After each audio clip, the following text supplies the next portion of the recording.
예수 그리스도 이름으로 성경개론 출애굽기가 되겠습니다. 출애굽기 두 번째 시간 함께 하도록 하겠습니다. 우리 지난 시간에 출애굽기 1 거기서 어떤 내용을 다뤘죠? 뭐 홍해 건널 때 뭐 그 길이나 폭이나 뭐 이런 거 계산하는 거 뭐 이런 것도 다뤘고 피라미드 구경도 했고 그죠? 모세와 대결했던 람세스 2세 바로왕 그 미이라도 봤죠? 그리고 이제 하나님께서 이제 열재앙을 통해서 왜 애국을 그렇게 징벌을 하셨는지 또 그 결과 어떻게 됐는지 뭐 여러 가지 생각이 날 것입니다. 그러나 가장 중요한 거는 뭐냐? 가장 중요한 거는 애국에서 나온 것도 기적이고 광야에서 40년 동안 생활한 것도 뭐예요? 기적이고 가나안 땅에 들어간 것도 기적이다. 이겁니다. 핵심은 이거예요. 그러니까 그 세상의 역사책에서는 침묵하고 있는 내용을 성경에서는 명확하게 우리에게 전달하고 있다 라는 것을 그대로 받아들이고 믿고 그러면은 제대로 배운 겁니다. 아시겠죠? 자, 오늘은 이제 두 번째 시간으로 2부, 다시 말하면 19장부터 40장까지의 내용이 되겠습니다. 이 내용은 뭐냐면은 이제 애굽을 완전히 나와가지고 시내 광야에 머물다가 거기서 이제 시내산, 그죠? 시내산에 도달한 이후 하나님으로부터 율법을 받습니다. 그 이후의 내용을 기록하고 있습니다. 그래서 이제 2부는 19장부터 마지막 40장까지의 내용인데 여러분들 25장부터 31장 그 다음 35장부터 40장까지는 뭐에 관한 내용이라고 배웠습니까? 7시간에 걸쳐서 저랑 같이 전에 배웠었어요. 기억나시나요? 성막, 그죠? 성막. 네. 그러니까 대부분 성막에 대한 내용이고 그 이외의 내용은 적다. 분량이 비교적 적다라는 겁니다. 그래서 19장에 보면은 이제 시내산에서 이스라엘 백성들이 하나님으로부터 뭘 받아요? 율법을 받습니다. 율법을 통해서 너희들 앞으로 내가 이렇게 구원해 줬으니까 하나님 백성으로서 이렇게 살아야 돼. 내가 선택한 백성으로서 이렇게 살아야 된다 라고 지침을 주셨습니다. 그래서 바로 율법이죠. 자, 그런데 율법만 주신 게 아니라 이스라엘 백성들이 약해가지고 이 율법을 때로는 범할 때가 있겠죠. 그죠? 그러면은 제사법을 통해서 사함받는 그런 길을 열어주셨는데 그걸 어떤 사물로 주신 거예요? 방금 말씀하셨잖아요. 배운 거, 7시간에 걸쳐서 배운 거. 네, 성막의 제도를 주셨습니다. 이스라엘 백성들이 그러니까 두 가지를 받은 거죠. 율법, 그 다음 성막, 그죠? 어떻게 보면 좀 약간 상대적인 개념이라고 이렇게 볼 수 있습니다. 지킬 것을 내려주셨고 지키지 못할 때 이렇게 해라 라는 것을 주셨습니다. 자, 그럼 여기서 인간이 율법을 다 지킬 수가 없다, 실수하고 때로는 넘어진다 라는 게 전제가 됩니까? 안 됩니까? 성막을 주셨다는 것은 그게 깔려 있는 거예요. 맞죠? 맞습니까? 그래서 이 성막은 여러분들이 배웠다시피 나중에 이 땅에 오실 예수 그리스도에 대한 예표다. 또한 교회에 대한 예표다. 또한 우리 성도 개개인에 대한 예표다. 그랬습니다. 기억나시죠? 네. 거기까지 기억이 나셔야 돼요. 그래서 그리스도를 상징하고 성도를 상징하고 교회를 상징한다.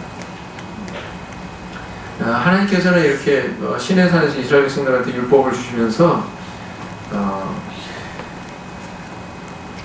약속으로 인간과 관계를 맺으세요. 그죠? 근데 이 약속에는 두 가지 크게 대별이 될 수가 있는데 하나는 뭐냐면은 하나님께서 일방적으로 체결하시는 저는 종적인 언약이 있습니다. 야, 내가 너를 복 줄게. 네? 일방적으로. 그죠? 그 다음에 이제 야 네가 내 말을 잘 들으면은 내가 이렇게 너한테 복 줄게. 이런 언약도 있죠. 그죠? 한쪽은 편무언약, 다른 하나는 쌍무언약. 이렇게 이야기합니다. 읽어보겠습니다. 시작. 생애가 다 내게 속하였나니 너희가 내 말을 잘 듣고 내 언약을 지키면 너희는 열국 중에서 내 소유가 되겠고 너희가 내게 대하여 세상 나라가 거룩한 백성이 되리라. 너는 이 말을 이스라엘 자손에게 전할지니라. 이게 말하자면 출애굽기 전체 요절과도 같은 구절이에요. 하나님께서 왜 이스라엘 백성들을 애굽에서 인도하여 내셔가지고 광야로 나갔습니까? 왜요? 앞으로 그들을 또 어디에 들이실 겁니까? 가나안 땅에. 왜요? 목적이 뭔데요? 이거예요. 제사장 나라가 되게. 제사장 나라라고 하는 표현을 한번 곱씹어 보세요.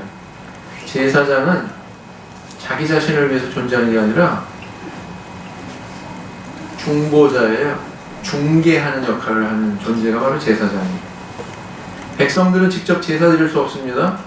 대리자를 통해서 제사 드립니다. 그 대리자 역할을 하는 게 뭐예요? 제사장이에요. 그래서 하나님과 백성들을 연결시켜주는 그런 일을 하는 게 제사장인데, 제사장 나라가 된다. 너희 전체가 제사장 나라가 된다. 이렇게 선언하고 있습니다. 하나님이 목표하시는 거는 뭐냐면은 콕 집어가지고 이스라엘 백성들만 구원하는 게 하나님의 목표가 아니라 이스라엘 백성들을 통해서 온 인류를 구원하고자 하는 것이 우리 하나님의 목표다라는 겁니다. 아시겠죠? 제사장 나라 역할을 하는 거예요. 이스라엘 백성들. 여러분 인천 상륙 작전 그러지만 인천만 점령하기 위해서 한 작전이에요? 아니에요. 한반도 전체를 겨냥한 작전이에요. 그렇죠? 그러나 첫 발을 디디는 건 인천이었다. 똑같습니다. 하나님의 인천 상륙 작전 뭐냐? 이스라엘 백성들을 당신의 선민으로 삼으시고 그들을 아주 특별한 존재로 먼저 세우시는 성별한, 구별한 그런 일이 먼저 이루어진 거죠. 이걸 통해서. 여기가 바로 그 언약을 받았던 시내산입니다. 시내산 정상에 딱 올라가서 태양이 떠오르는 동쪽을 등지고 바로 서쪽을 딱 돌아보면 이 광경이 딱 나와요. 직접 찍은 사진입니다. 햇볕이 쫙 이렇게 내리비쳐가지고 아주 화려하게 황금빛으로 저렇게 빛나죠. 자, 어때요? 시내산이 매력적인 산입니까? 어떻습니까? 나무가 있습니까? 없습니까? 저런 곳에서 모세가 하나님을 만납니다. 그죠? 여기서 전달하신 게 뭡니까? 자, 읽어보겠습니다. 시작. 여호와께서 모세에게 이르시되 너는 산에 올라 내게로 와서 거기 있으라. 너로 그들을 가르치려고 내가 율법과 계명을 친히 기록한 말을 내게 주리라. 그래서 여기 올라간 거죠. 이렇게 표현하셨어요. 내가 율법과 계명을 친히 기록한 돌판. 하나님께서는요 여러 선지자들, 구약의 선지자들한테 특히 예레미야서를 보면 그런 내용이 많은데 기록해라 계속 명령하세요. 예레미야서는 야 두루마리 책에 기록해라. 두루마리 책에. 근데요 이때는 하나님 명령 안 하셔요. 직접 친수로 쓰십니다. 그럼 무게감이 틀리죠? 무게감이 누가 입법자라는 거예요? 하나님 자신이 입법자라는 거예요. 자, 그래서 야 너네들 이렇게 해서 잘 지켜야 돼. 네, 우리가 다 지키겠습니다. 대답은 잘해. 네. 다 지키겠습니다. 이게 두 번이나 나와요. 보면은. 그런데 20장에 이제 가가지고 너는 나 위에 다른 신을 있게 하지 마라. 이제 구두로 아직 돌비 안 주셨어요? 20장에는 그냥 구두로 하나님께서 하신 말씀이에요. 출애굽기 20장에는 구두로 쫙 이제 말씀을 하셨어요. 그리고 이제 뭐 여러 가지 율법에 준수해야 될 사항들 쫙 나열하신 다음에 25장에 가서 이제 성막에 대한 내용도 쫙 말씀하시고, 그리고는 이제 모세가 여호수아를 데리고서 이제 어디로 올라갔어요? 시내산으로 올라갔다. 그리고서는 며칠쯤 지났습니까? 한 40일 못 됐을 때, 못 됐겠지, 그죠? 40일 된 다음에 모세가 내려왔으니까, 그죠? 근데 그 사이를 못 참고 뭘 했어요? 금송아지 우상을 만들었습니다. 그래서 이스라엘 백성들이 거기에 뭐 환호하면서 막 제사 지내고 막 그러는 광경을 발견할 수가 있죠. 읽어보겠습니다. 시작. 백성이 그 위에서 금고리를 빼어 아론에게 가져오매 아론이 그들의 손에서 그 고리를 받아 벗어 각도로 새겨 송아지 형상을 만드니 그들이 말하되 이스라엘아 이는 너희를 애굽에서 인도하여 너희 신이라 한지라. 첫 번째 계명이 뭐라고요? 나 외에 다른 신을 위하지 말지니라. 두 번째는 뭐예요? 우상 숭배하지 마라. 세 번째는 뭡니까?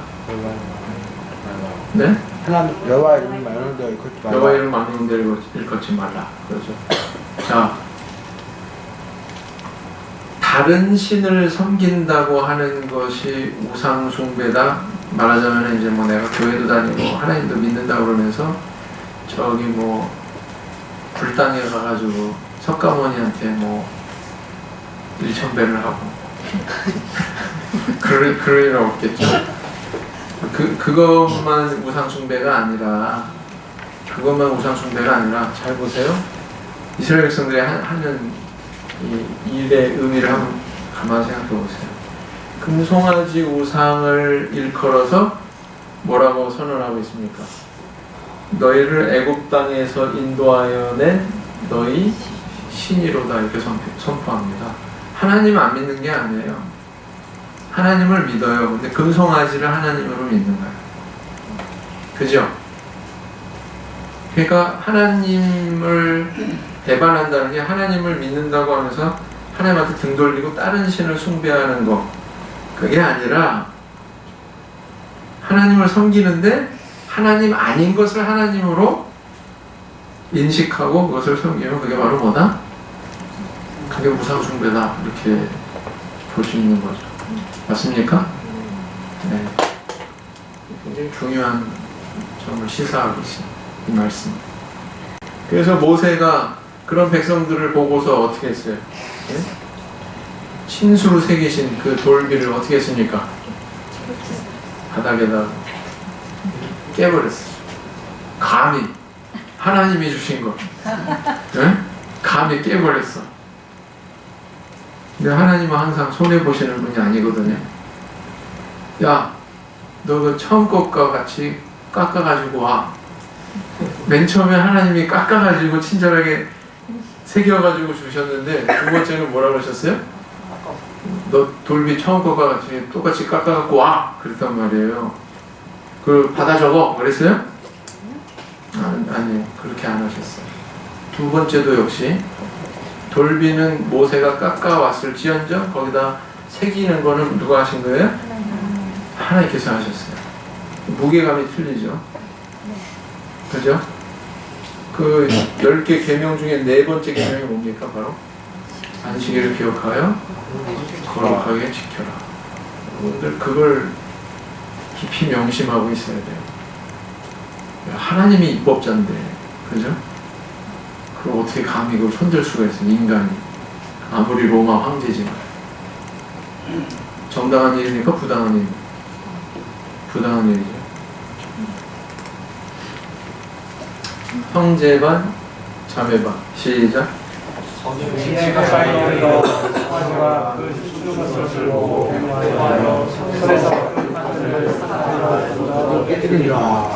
여호와께서 모세에게 이르시되 너는 돌판 둘을 처음과 같이 깎아 만들라. 내가 깨뜨린 바 처음 것과 같이 깎아 만들라. 내가 깨뜨린 바 처음 판에서 말을 내가 그 판에 쓰리니. 자, 분명하죠?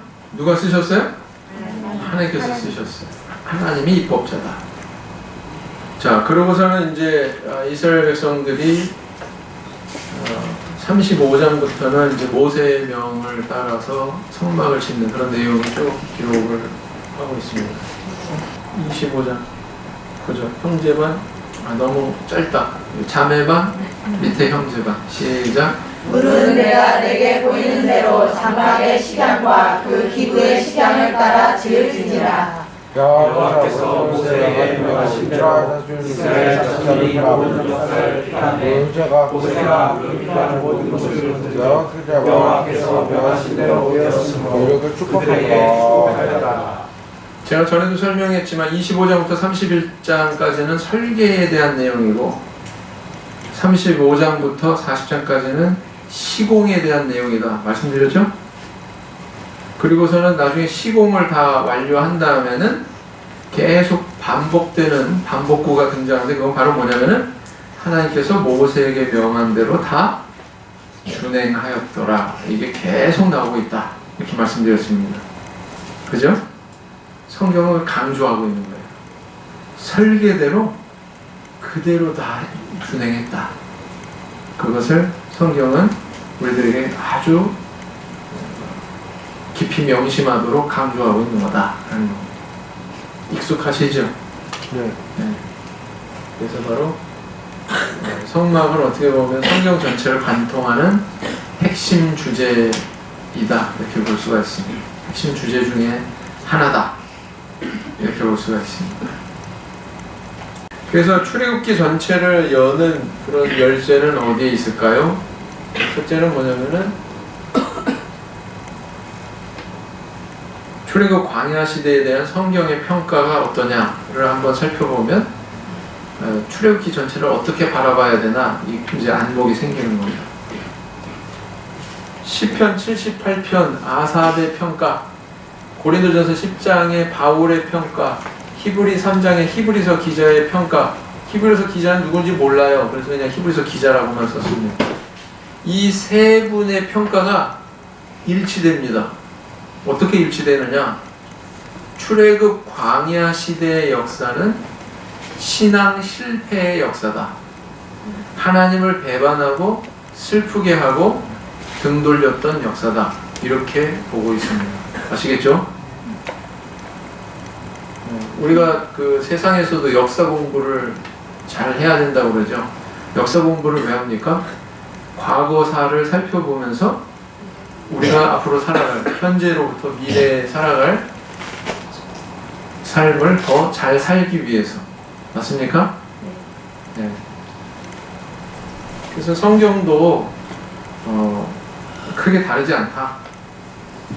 과거의 구약시대의 여러 믿음의 그런 인물들 또는 그들과 연관된 사건들 이런 것들을 쭉 서술하면서 그 과거의 역사가 우리에게 어떤 교훈을 주고 있나 이런 것들을 던져주고 있습니다. 그래서 오늘날 우리가 신앙생활을 잘 해나갈 수 있는 모범 답안을 제시하고 있는 거죠. 그 다음에 이제 두 번째는 뭐냐면 성막이다.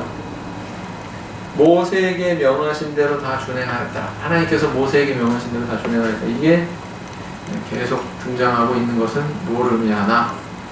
성막 공부할 때 이미 다 말씀드렸습니다. 이것은 바로 교회가 하나님의 뜻대로 하나님께서 설계하신 대로 그대로 세워져야 된다 라는 것을 의미한다. 그죠?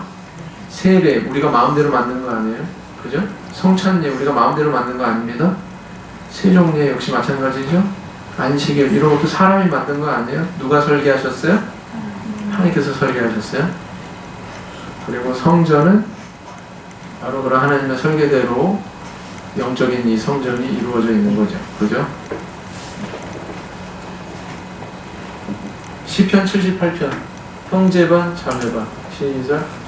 이는 하나님께 향하는 저희 마음이 정함이 없으며 이에 언약을 지키지 아니하였으므로 저희가 하나님께서 우리를 하나하며 사막에서 우리를 크게 함이 몇 번이고 저희가 돌이켜 하나님을 재판 시험하며 이스라엘의 거룩한 자를 교통하였도다. 이 78편의 전반부에는 뭐가 나오냐면은 단순한 과거 역사 서술이 나와요.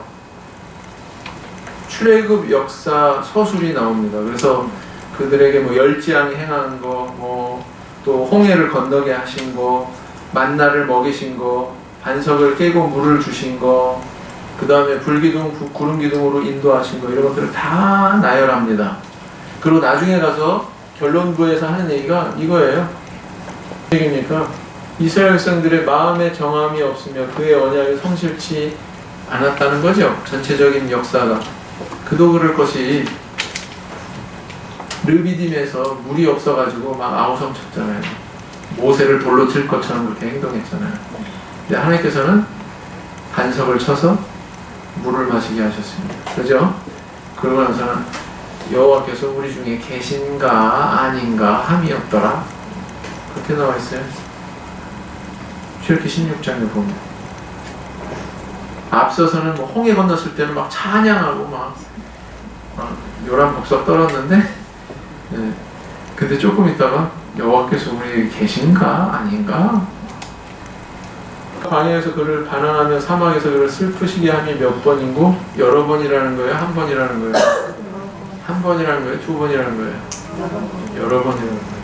여러 번. 자, 고린도전서 10장 7절 읽어보겠습니다. 형제 반, 자매 반. 시작.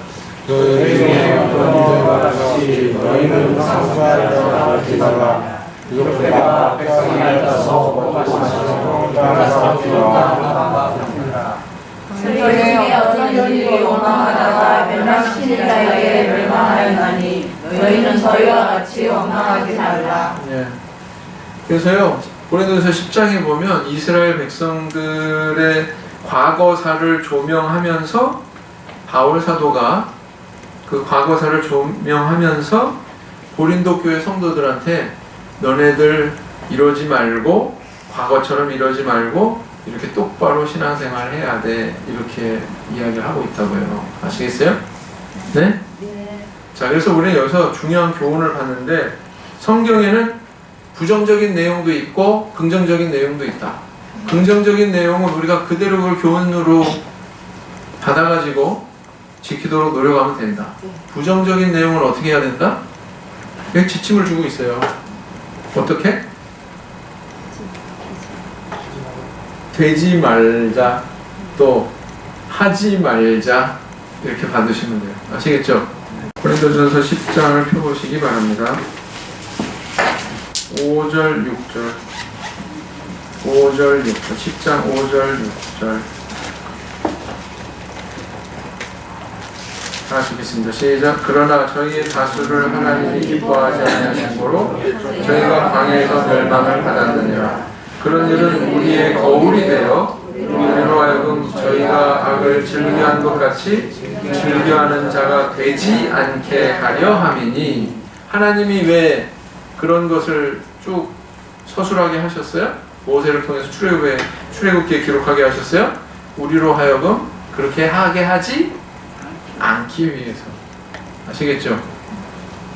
그래서 이후의 내용이 뭐 우상 숭배하는 자와 같이 되지 말라 그랬고, 8절에서는 뭐예요? 예? 우리는 저희와 같이 간염하지 말자 그랬고, 9절에서는 또 뭐라 그랬어요? 우리는 저희와 같이 시험하지 말자 그렇고, 10절에서는 원망하지 말라 그랬고, 그래서 11절의 결론을 어떻게 내고 있습니다. 저희에게 당한 이런 일이 뭐가 돼요? 거울이 되고 또한 말씀을 만난 우리의 경계로 기록하였느니라, 이렇게 얘기하고 있습니다. 그러니까 이런 부정적인 내용들은 보고서 반면교사를 삼아라. 저들은 그렇게 했지만 나는 그렇게 하지 말아야지, 이렇게. 아시겠죠? 자, 그거는 이제 또 다른 관점의 얘기고, 여기서 지금 얘기하려고 제가 하는 이야기는 뭐냐면은, 자, 출애굽의 역사는 바울 사도의 견해에 의하면 실패의 역사다, 성공의 역사다? 신앙 실패의 역사다. 어떤 관점에서 이 역사를 바라보느냐? 그거는 성경이 세워주고 있다. 성경이 조명해주고 있다라는 거. 아시겠죠? 또 히브리서 기자도 역시 마찬가지입니다. 아까 세 개 얘기했습니다. 시편 78편. 고린도서 10장, 그 다음 히브리서 3장 이렇게 얘기해. 마지막으로 다 같이 읽겠습니다. 시작. 곧 범죄 하는 자가 누구뇨 모세를 쫓아 애굽에서 나온 우리가 아니냐 또 하나님이 40년 동안에 누구에게 일어나시느뇨 언제하여 그 시체가 광야에 엎드려진 자에게 아니냐. 이렇게 얘기해요. 히브리서 기자도 출애굽의 역사를, 출애굽 광야 시대의 역사를 이렇게 보고 있는 거죠. 맞죠? 그래서 성경이 바라보는 출애굽의 역사는 신앙 실패의 역사다. 그러니까 우리도 그렇게 그런 관점에서 보면 된다라는 겁니다. 그래서요, 광야 시대 뭘 의미하느냐? 광야 시대는 뭘? 오늘날 우리는 동시대에 살고 있지만 잘 들으세요. 어떤 사람은 광야에서 헤매고 있는 시대를 살고 있어. 어떤 사람은 가나안 땅에 들어가서 열심히 막 그냥 정복하고 있는, 자기의 지경을 넓히는 그런 신앙생활을 하고 있는 사람도 있어요. 아시겠죠? 교회별로 교회가 광야에서 헤매고 있는 상태의 교회가 있는 반면 어떤 교회는 정말 가나안 땅에 들어가서 정복해가면서 그렇게 생활하는 교회도 있다라는 거예요. 아시겠죠? 그래서 광야는 뭐예요? 맴도는 장소예요. 다람쥐 쳇바퀴 돌듯이 제자리 걸음하는 장소예요. 전진해야 되잖아요, 사실은. 그죠? 그런 것을 우리가 교훈 삼아 볼 수 있다. 가나안 땅에 들어간 자는 어떤 자예요? 네? 전쟁에서 하나님 말씀 그대로 순종해가지고 계속 승리의 승리를 거듭하는, 정복해 나가는. 자, 이 도표를 한번 주목해 보시기 바랍니다. 야곱 식구 70명이 맨 처음에 애굽에 내려갔습니다. 누구 때문에? 요셉 때문에. 요셉이 애굽의 총리가 돼가지고 내려갔어요. 70명이 내려갔는데 이게 또 사도행전에 기록한 건 좀 틀리죠, 그죠? 약 70명이다 이렇게 생각하시면 됩니다. 70여 명 내려왔는데 430년 만에 장정만 60만 명으로 늘어났어요. 이 기간이 몇 년? 430년. 네. 자, 그 다음에 이제 광야에서 40년 동안 모세가 인도했던 이 세월 동안 여러분 민수기 아직 다루지 않았지만 민수기 보면은 광야 생활 시작할 때 인구수 한번 세고요. 광야 생활 끝날 무렵에 인구수 한번 셉니다. 민수기가 무슨 뜻이에요? 백성 민자, 수수.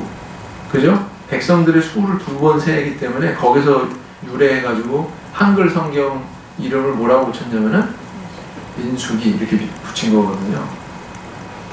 2번 셉니다. 근데 별 차이가 없어. 처음도 거의 60만 명, 두 번째 셀 때도 거의 60만 명. 제자리 걸음. 아까 얘기했죠? 광야는 어떤 장소다? 제자리 걸음하는 장소. 네. 근데 내적인 변화는 있었다. 뭐냐? 내적인 변화는 뭐예요? 출애굽 1세대. 다시 말하면은 홍해를 건널 때 20세 이상인 사람들은 다 광야에서 죽었습니다. 성인으로 인정받은 출애굽 1세대 사람들은 다 죽고 딱 2사람 남았어요. 가나안 땅에 들어갈 때 딱 2사람 남았어요. 누굽니까? 여호수아와 갈렙. 딱 2사람 남았죠. 네. 그 다음에 애굽을 나올 때 20세 이하였던 미성년자 20세 이하였던 그 사람들과 또 광야 생활을 하는 가운데 태어난 그 세대, 다시 말하면 출애굽 2세대들은 점점 늘어났습니다. 그러니까 내적으로는 이 1세대가 점점 숫자가 줄어서 죽었고 광야에서 엎드러졌고 출애굽 2세대들은 점점 증가해서 이들이 나중에 가나안 땅을 들어가게 된다라는 겁니다. 아시겠죠? 그런 변화가 있었다. 그 다음 들어간 다음에는 또 이스라엘 백성들이 세월이 지나면서 또 승승장구하면서 쭉 계속 인구가 늘어나죠. 그래서 이런 그 커다란 흐름을 조망을 해야 요 기간이 어떤 의미가 있는 기간이고 요 기간은 또 어떤 의미가 있는 시대인지 그것을 가늠할 수가 있다. 그래서 출애굽기의 특징은 어떤 특징이냐? 첫째는 뭐냐면은 기적의 성경이다. 기적 이야기 엄청나게 많이 나오죠? 그다음 두 번째, 희망의 성경이다. 세 번째는 뭐예요? 성막이 또 두드러지죠. 하나님께서 이 성막을 통해서 미래사를 계시하셨어요. 성막의 규모와 재료와 치수에 대한 내용이 굉장히 자세하게 기록이 되어 있는데, 그것은 신약 시대에 이루어질 교회, 예수 그리스도를 통해서 이루실 영적인 천국에 대한 모형이다. 구원의 은혜를 체험했으면서도 원망하는 백성들의 모습을 조명하고 있습니다. 그래서요, 출애굽기 15장 이후부터 보면은 17장, 18장까지 원망이란 단어가 원망 계속 출현합니다. 자, 그래서 이렇게 그 애굽을 탈출해서 광야를 거쳐서 요단강을 건너가지고 가나안 땅에 들어간 이 일련의 역사적인 과정은 우리가 천국에 들어가는 과정을 상징하고 있다라는 겁니다. 애국과도 같은 죄악 세상에서 우리가 구원받아서 속하게 되는 곳은 바로 광야 교회죠. 스데반 집사가 이야기한 광야 교회. 광야와 같은 이 세상에서 이 교회 생활하면서 살다가 어느 강을 건너요? 요단강, 죽음의 강. 요단강이 왜 죽음의 강으로 인식이 됐냐면, 열왕기 하에 보면 엘리야가 나중에 승천하잖아요. 마지막으로 건넌 강이 무슨 강이에요? 요단강. 그래서 그 사건 때문에 요단강을 건넜다 이런 표현이 나왔고, 그 표현은 곧 천국에 갔다 라는 뜻과 동일하게 활용이 되기 시작했답니다. 그래서 요단강을 건넜다 라는 것은 죽었다 이런 뜻입니다. 찬송가에도 있잖아요. 네? 며칠 후 네? 요단강 건너가 만나리. 그죠? 그게 그런 의미다. 그래서 출애굽기의 그림자와 실체에 대해서 대비를 시켜보면 이렇습니다. 6월절은 뭐예요? 십자가 사건이죠. 성막에서도 이미 했습니다. 기억을 되살려 보세요. 홍해 건넌 건 뭐예요? 이건 세례다. 이건 고린도전서 10장에서도 증거하고 있습니다. 바울 사도가 이야기하고 있죠. 구름과 바다에서 속하여, 구름과 바다에서 모세에게 속하여 다, 순서가 바뀌었구나. 모세에게 속하여 구름과 바다에서 다 세례를 받고 그랬죠. 네. 그 다음 만나와 물은 뭐예요? 그리스도를 상징하죠. 그죠? 성막은 그리스도 또는 교회 다 맞다. 대제사장 누구요? 예수 그리스도. 그를 상징한다. 자, 그래서 출애굽기의 교훈은 어떤 게 있습니까? 하나님은 인간과 맺으신 언약을, 약속을 반드시 지키신다. 아브라함 때, 야, 네 자손이 이렇게 이방에서 계기돼서 4대 만에 돌아올 거야. 근데 많은 재물을 갖고 나올 거야. 그 말씀대로 성취가 됐습니다. 창세기 15장에 주신 그 언약대로 성취가 됐습니다. 아무리 세월이 오래 지났지만. 그 다음 시작. 주께서 주하여 그들에게 미사를 이르시기를 내가 너희 자손을 하늘의 별처럼 많게 하고 나의 허락한 이 온 땅을 너희의 자손에게 주어 영원한 기업이 되게 하리라 하셨나이다. 여호와께서 뜻을 돌리사 말씀하신 바를 그 백성에게 내리지 아니하시니라. 이게 어느 때 나오는 내용입니까? 하나님께서 화나셨어. 왜? 이스라엘 백성들이 금송아지 만들어 우상 숭배하고 막 그래가지고 이제 하나님께서 대노하셨죠. 그래서 내가 전부 다 쓸어버리고 모세 너로 인해서 내가 새로운 백성을 시작할 거야. 그렇게 말씀하시죠. 그랬더니 그 순간에 이 모세가 어떻게 나왔습니까? 아니 되옵니다. 그러면서 이제 한 말이 이거란 말이에요. 하나님의 과거에 약속하신 거, 하나님 전에 이렇게 약속하셨잖아요. 네? 그 말씀 어떻게 된 겁니까? 하나님 거짓말장이 되는 거 아닙니까? 그거 붙들고서 중보기도 한 거예요. 이스라엘 백성들 용서해달라. 내가 너희 자손을 하늘의 별처럼 많게 하고 나의 허락한 이 온 땅을 너희의 자손에게 주어 영원한 기업이 되게 하리라. 이거 언제 하신 거예요? 언제 하신 약속이에요? 누구한테? 하나님께서 아브라함한테. 아브라함 손 붙들고 밤하늘의 별 보여주면서, 그죠? 창세기 15장에 나옵니다. 모세가 지금 그때 그 하나님의 약속을 붙들고서 지금 기도하고 있는 거죠. 하나님 앞에 간구하고 있는 거죠. 자, 두 번째는 이제 하나님은 역사의 주인이시다. 모세는 처음에는 백성들에게 거절당했다. 어떻게 거절당했어요? 모세는 막 피가 들끓었어. 모세 눈에는 히브리 민족이 노예 민족이 아니라 동족이야. 형제들이야. 그래가지고 막 몰래 애굽 사람들 막 푹 구타해가지고 막 모래 죽인 다음에 모래에다가 숨기고 막 그랬잖아요. 근데 히브리인들, 유대인들 입장에서는 모세가 동족이에요, 아니에요? 아니에요.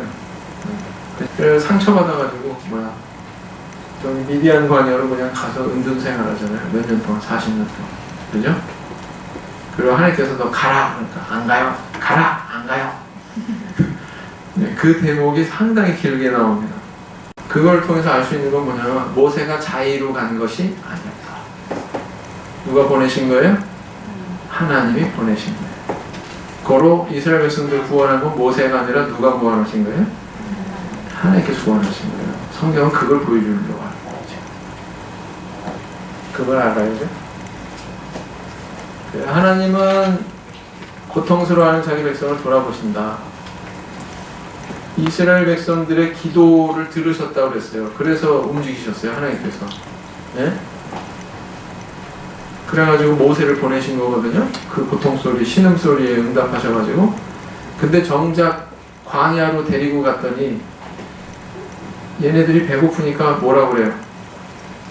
이스라엘 백성들이. 네?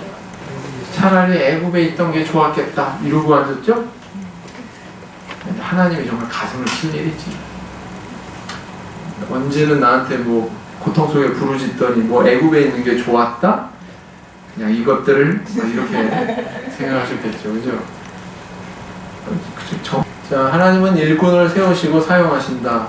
하나님은 뭐 직접 나서서 일하시는 게 아니라 인간 일꾼을 세우셔가지고 당신의 뜻을 이루십니다. 그래서 모세를 일꾼으로 세우시고 아론과 그 아들들을 제사장으로 세우시고 그래서 당신의 뜻을 이루어 가시죠.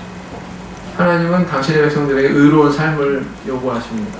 이스라엘 백성들에게 십계명을 내려주셨습니다. 십계명만 주신 게 아니라 부가적인 다른 율법과 더불어서 그런 것들을 못 지켰을 때 그 상황을 해소하기 위해서 뭘 또 주셨다? 성막의 제도를 주셨다. 그 다음 하나님은 인간과 교제하시기를 원하신다. 그 증거가 뭐냐? 성막이다. 하나님께서 성막에 임재하셨습니다. 구름기둥 불기둥으로 임재하셨습니다. 그죠? 성막을 왜 필요로 했어요?